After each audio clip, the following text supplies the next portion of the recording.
Audio Jungle.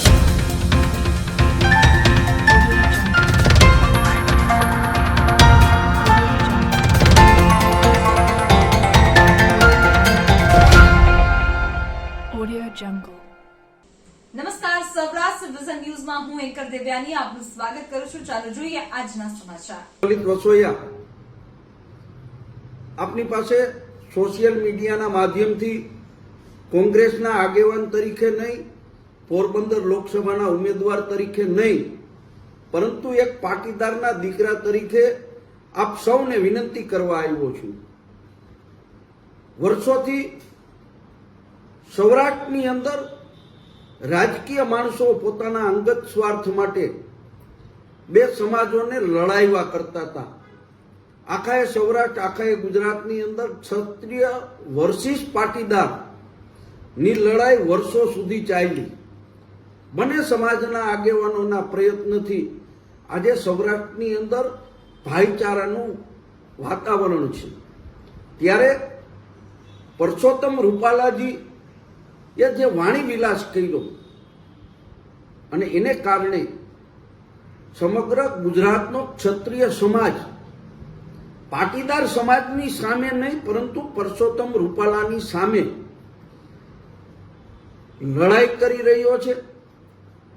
ત્યારે ભારતીય જનતા પાર્ટીના અમુક આગેવાનો આ ક્ષત્રિય સમાજની રૂપાલા સામેની વ્યક્તિગત લડાઈને બે કોમ વચ્ચેની, બે સમાજ વચ્ચેની લડાઈ બનાવવા માટેનો જે હીન પ્રયાસ કરી રહ્યા છે, એ પ્રયાસને હું વખોડું છું અને સાથે સાથે મારા પાટીદાર સમાજને પણ વિનંતી કરું છું કે રૂપાલાજીને તમારે મત આપવો હોય તો આપો, તમારે રૂપાલાજીને સમર્થન આપવું હોય તો આપો, પરંતુ ખુલ્લે ખુલ્લા મેદાનમાં આવી અને ક્ષત્રિય સમાજને ઉશ્કેરવાનું એટલા માટે કહું છું કે રૂપાલાજીએ ક્ષત્રિય સમાજની બેન દીકરી ઉપર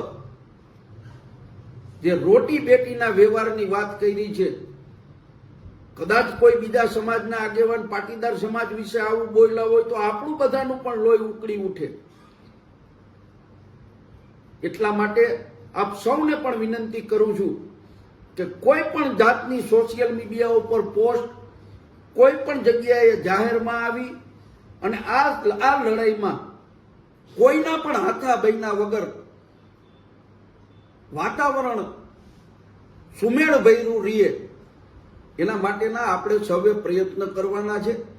રાજકીય માણસ હું હોઉં કે બીજો કોઈ હોય, એ ચૂંટણી ટાઈમે પોતાના રોટલા શેકવા માટે સમાજને અલગ કરવાના પ્રયત્નો કરતા હોય, ચૂંટણી પછી એ વયા જાય છે. ત્યારે ગામડાના જે સમાજના સામાન્ય અને નબળા માણસો છે, એ માણસોને બે કોમ વચ્ચે, બે જ્ઞાતિ વચ્ચે, બે સમાજ વચ્ચે જે વિભાજન થાય છે, એ વર્ષો સુધી ભોગવવું પડે છે. અને સૌરાષ્ટ્રમાં આપણે આ વાતાવરણ જોયું છે. એટલે મારી સૌને વિનંતી છે કે કોઈ પણ આ રાજકીય લડાઈ હોય કે સામાજિક લડાઈ હોય, ક્યારેય કોઈના હાથા બૈના વગર ગામડાની અંદર રહેતા આપણા સમાજના ભાઈઓનો વિચાર કરી, મહેરબાની કરી અને સોશિયલ મીડિયાની અંદર ક્ષત્રિય સમાજની વિરુદ્ધમાં કોઈ પોસ્ટ ન મૂકે, એવી મારી બે હાથ જોડીને પાટીદારના દીકરા તરીકે આપ સૌને વિનંતી છે.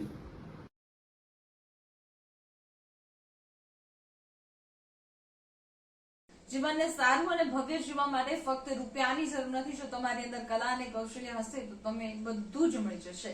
આવા સદવિચાર સાથે બધા સ્વસ્થ રહો, સુરક્ષિત રહો. તેમજ તમારા શહેરના સમાચારો તથા તમારા બિઝનેસની જાહેરાત આ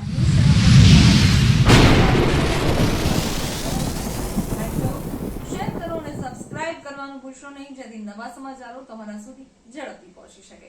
હવે સમય થયો છે વિદાયનો. નવા સમાચારો સાથે ફરી મળીશું. નમસ્કાર.